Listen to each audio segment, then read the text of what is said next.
ഇന്നാണ് Julian calendar പ്രകാരമുള്ള orthodox Christmas.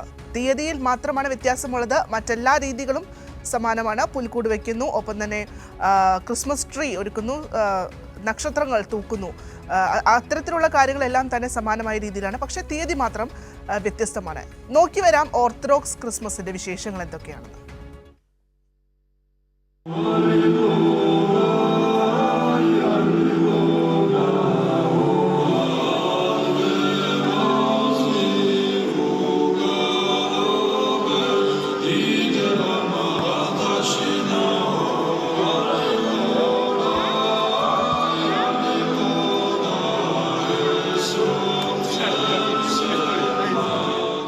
ജനുവരി 7-ന് Christmas ആഘോഷിക്കുന്ന നിരവധി ആളുകൾ ഇന്നും ലോകത്തുണ്ട്. പരമ്പരാഗത ജൂലിയൻ കലണ്ടർ പിന്തുടരുന്നവരാണിവർ. പ്രധാനമായും ചില രാജ്യങ്ങളിലെ ക്രിസ്ത്യൻ ഓർത്തഡോക്സ് വിശ്വാസികളിലെ ഒരു വിഭാഗം. ജൂലിയൻ കലണ്ടർ പിന്തുടരുന്നതിനാൽ ആണ് ഇവർ മറ്റുള്ളവരെക്കാൾ 13 ദിവസം പിന്നിൽ ക്രിസ്മസ് ആഘോഷിക്കുന്നത്. കിഴക്കൻ യൂറോപ്യൻ രാജ്യങ്ങളായ റഷ്യ, യുക്രൈൻ, സെർബിയ എന്നിവിടങ്ങളിലും ആഫ്രിക്ക, മിഡിൽ ഈസ്റ്റ് തുടങ്ങിയ സ്ഥലങ്ങളിലും ഒരു വിഭാഗം ഓർത്തഡോക്സ് ക്രിസ്തീയ വിശ്വാസികളാണ് ഇന്ന് ക്രിസ്മസ് ആഘോഷിക്കുന്നത്. പടിഞ്ഞാറൻ യൂറോപ്പിലെ ഗ്രിഗോറിയൻ കലണ്ടറിനേക്കാൾ 13 ദിവസം പിന്നിലാണ് ജൂലിയൻ കലണ്ടർ എന്നതുകൊണ്ടാണ് ജനുവരി 7 ഇന്ന് ഈ കലണ്ടർ പിന്തുടരുന്നവർ ക്രിസ്മസ് ആയി കണക്കാക്കുന്നത്. ഇവർ സാധാരണ കലണ്ടർ പിന്തുടരുന്നുണ്ടെങ്കിലും ക്രിസ്മസ് പോലെയുള്ള ആഘോഷങ്ങൾക്ക് പരമ്പരാഗത ജൂലിയൻ കലണ്ടറാണ് ഉപയോഗിക്കുന്നത്.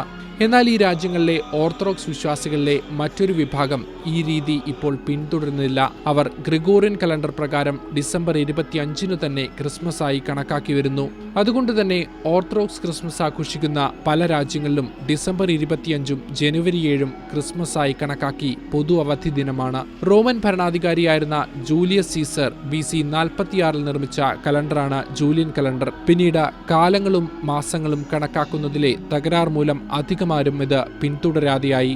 പിന്നീട് 1582-ൽ ഗ്രിഗോറിയൻ കലണ്ടർ വന്നതോടെ ഭൂരിഭാഗം ക്രിസ്തീയ വിശ്വാസികളും ഇത് പിന്തുടർന്നു. എന്നാൽ ഓർത്തഡോക്സ് വിശ്വാസികളിലെ ഒരു വിഭാഗം പിന്നെയും ജൂലിയൻ കലണ്ടർ പിന്തുടർന്നു പോന്നു. ഇവരാണ് ലോകത്തിന്റെ വിവിധ ഭാഗങ്ങളിൽ ഇന്നും ജനുവരി 7 ക്രിസ്മസ് ആയി ആഘോഷിക്കുന്നത്. ക്രിസ്മസ് തീയതിയിൽ മാത്രമാണ് കാര്യമായ മാറ്റമുള്ളത്. ആഘോഷങ്ങളും ആചാരങ്ങളും എല്ലാം ഒരുപോലെ തന്നെയാണ്.